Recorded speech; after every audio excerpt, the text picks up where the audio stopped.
Hello दोस्तों, नमस्कार। मैं हूं यशवंत दामले और आप देख रहे हैं यशमनी विज्ञान चैनल। यशमनी विज्ञान चैनल में आपका स्वागत है। आज के वीडियो में हम सीखेंगे अध्याय 10 के अंतर्गत गुरुत्वाकर्षण में। यहाँ देखेंगे पेज नंबर 52 पर द्रव्यमान तथा बाहर में अंतर समझेंगे। तो चलिए आइए शुरू करते हैं एक छोटे से इंट्रो के साथ।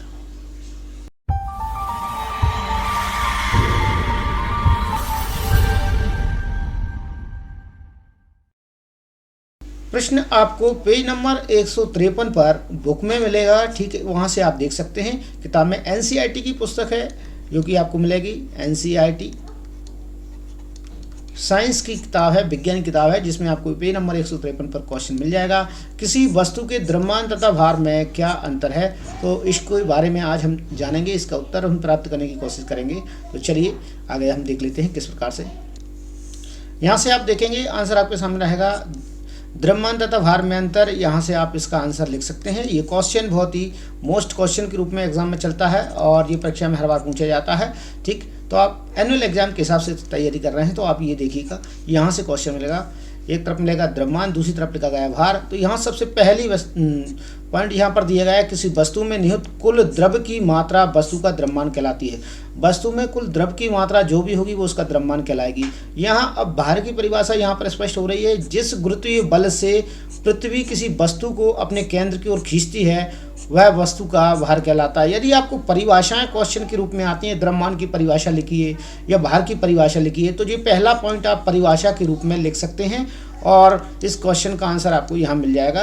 क्वेश्चन अगर आपके सामने ऐसा भी आ जाए कि भार क्या है, द्रव्यमान क्या है, तो आप उस क्वेश्चन का आंसर भी आप यहाँ से दे सकते हैं, परिभाषा के रूप में, ठीक है, दे सकते हैं। दूसरा पॉइंट है यहाँ पर, किसी वस्तु के द्रव्यमान की माप हम वस्तु के जड़त्व की माप से करते हैं, ठीक। द्रव्यमान की माप किसके द्वारा की जाती है, तो जड़त्व के द्वारा की जाती है। ये भी आप अच्छे तरीके से जानते हैं, पिछली वीडियो में आप पढ़ चुके हैं और समझ चुके हैं। भार के बारे में देखिए, भार बराबर वस्तु का द्रव्यमान होगा तथा गुरुत्वीय त्वरण यहाँ पर दिया गया है। ये सेम वैसे के वैसे ही काम करता है जैसे कि F बराबर ma करता है, ठीक है ना। ये वही है, F बराबर ma की जगह यहाँ पर देखिए आप F के स्थान पर भार लिखा गया है W और G के स्थान यहाँ पर G लिखा गया, वहाँ पहले A था, तो G वास्तव में गुरुत्वीय त्वरण है, इसलिए वहाँ पर G लिख दिया गया है। दोनों त्वरण के मान बराबर, लेकिन वो गुरुत्वाकर्षण के कारण उत्पन्न त्वरण है, इसलिए उसे गुरुत्वीय त्वरण कहते हैं।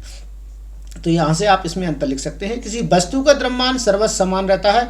वस्तु का द्रव्यमान सर्वत्र समान रहने से तात्पर्य होता है भिन्न भिन्न स्थानों पर वस्तु का द्रव्यमान भिन्न भिन्न नहीं होता है। अर्थात यूँ कहें कि हम किसी एक स्थान पर से दूसरे स्थान पर जाएंगे तो वस्तु का द्रव्यमान भिन्न भिन्न होने वाला नहीं है, जैसा कि हम पाते हैं, जैसा हम देख पाते हैं, तो वो ऐसा होने वाला नहीं है, ऐसा प्राप्त होने वाला हमें नहीं है।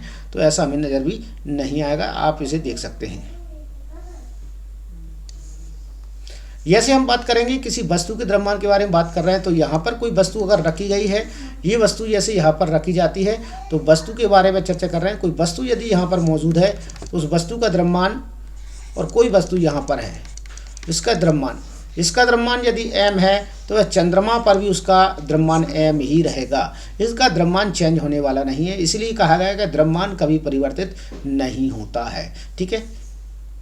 लेकिन भार में अंतर आ जाएगा। भार यदि यहाँ पर m है तो यहाँ पर हो सकता है, यहाँ पर m1 है तो यहाँ पर m रह जाए, तो ये ऐसा अंतर है। पृथ्वी पर भार का मान m2 है तो यहाँ पर m1 रह जाए, तो ऐसा पॉसिबल है, ऐसा संभव है। इस भार की मान में परिवर्तन हो सकता है, लेकिन द्रव्यमान के मान में कोई परिवर्तन नहीं होगा।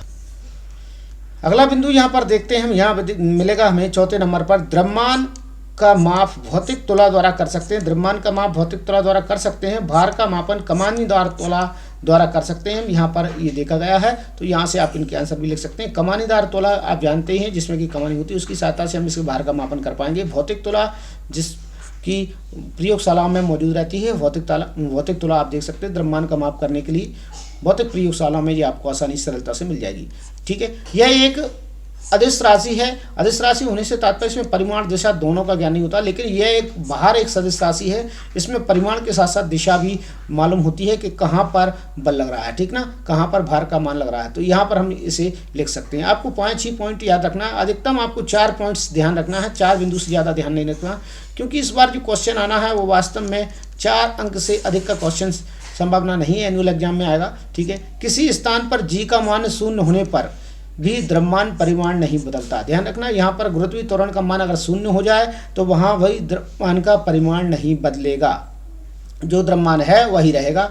और किसी स्थान पर जी का मान शून्य होने पर वस्तु का भार भी शून्य हो सकता है। तो यहाँ पर आपको ये ध्यान देना है कि वस्तु का भार शून्य कब होगा, क्वेश्चन आपके सामने आ जाए तो आप उसका आंसर यहाँ से दे सकते हैं। किसी वस्तु का मान शून्य कब हो सकता है, तो आपको आंसर देना है किसी वस्तु का मान शून्य तब हो सकता है जब वहाँ पर जी का मान अर्थात गुरुत्वीय त्वरण का मान शून्य हो जाता है, तो वस्तु का भार भी शून्य हो जाएगा। ठीक, तो आपको ये ध्यान रखना है। तो ये है आज के यहाँ पर आपको द्रव्यमान तथा भार में अंतर यहाँ पर दिखाया गया है। नेक्स्ट क्वेश्चन पर चर्चा करेंगे जो कि 153 नंबर पेज पर दिया गया है, उसी क्वेश्चन के बारे में मैं आपको यहाँ पर बताऊंगा। सेकंड क्वेश्चन जैसे कि आपको यहाँ दिया गया है, किसी वस्तु का चंद्रमा पर भार तथा पृथ्वी पर इसके भार का 1/6 गुना क्यों होता है। इसके बारे में क्वेश्चन का आंसर आपको मिलेगा, पिछली वीडियो में मैं आपको बता चुका हूं और वह वीडियो आप देख लेंगे तो वहां से आपको इसका आंसर क्लियर हो जाएगा। मैंने इसे गणना करके कैलकुलेट करना बताया है, किस प्रकार से आप गणना करके इसे कैलकुलेट कर सकते हैं। दोनों के विषय में मैंने आपको बताया है कि वहाँ वास्तव में आप किस प्रकार से इनके मान को कैलकुलेट कर पाएंगे। और जो कि आप देख पा रहे हैं, तो मैंने वहाँ पर आपको चंद्रमा अर्थात मून पर ये मान कैलकुलेट करके बताए हैं। m इंटू एम का मान यहाँ पर कैलकुलेट करके बताया, r दूरी यहाँ पर ली है वो rm के आधार पर ली है और इसके बराबर मैंने मान रख के आपको बताया है। एक और सूत्र यहाँ पर हम देख पाएंगे नेक्स्ट में, WE जो कि पृथ्वी पर भार है उसका मान भी मैंने कैलकुलेट करके बताया है। दोनों के मान को मैंने कैलकुलेशन आपको दी है, किस प्रकार से आपको कैलकुलेशन गणना करना है वहाँ से आप देख सकते हैं। ठीक है, तो ये आपको यहाँ से जानकारी मिल जाएगी। इन्हीं सूत्रों के आधार पर आपको वह सूत्र की व्युत्पत्ति आप कर सकते हैं, देख सकते हैं किस प्रकार से। तो इनका मैं सरलता से आपको यही बताना चाहूँगा कि WE ठीक बराबर यहाँ पर लिख सकते हैं आप G/M इंटू स्मॉल m यहाँ पर लिखेंगे, बटे में फिर लिखेंगे WG और यहाँ पर आपके सामने आ जाएगा M ठीक इंटू स्मॉल m, बटे में आपके पास रहेगा यहाँ पर RM, ये आपको ध्यान रखना है। और यहाँ पर बटे में रहेगा आपका RE, ये आपको नोटिस करना है। स्क्वायर में है ये दोनों ही चीज़ें, तो यहाँ से तो ये आपके कट जाएंगे, ये आपके क्रॉस आउट हो जाएंगे। अब आपका मान जो बचेगा वो इनके आधार पर आपको लेना है। तो यहाँ से ये शेष बचे मान हैं, उन्हीं से ये मान आपको रखने पड़ेंगे। चंद्रमा का द्रव्यमान आपको रखना पड़ेगा, चंद्रमा की त्रिज्या रखना पड़ेगी। पृथ्वी का द्रव्यमान रखना पड़ेगा, पृथ्वी की त्रिज्या रखना पड़ेगी। और आपके सामने मान कैलकुलेट होकर आ जाएगा लगभग 1/6 के समथिंग यहाँ पर आता है। अर्थात इनका जो भार होता है 1/6 गुना ही होता है। वो पिछला वीडियो आप वहाँ से देखेंगे तो वहाँ से आपको उसका आंसर मिल जाएगा। इस वीडियो का लिंक मैं आपको डिस्क्रिप्शन में उपलब्ध करा दूंगा, वहाँ से आप इसे देख सकेंगे।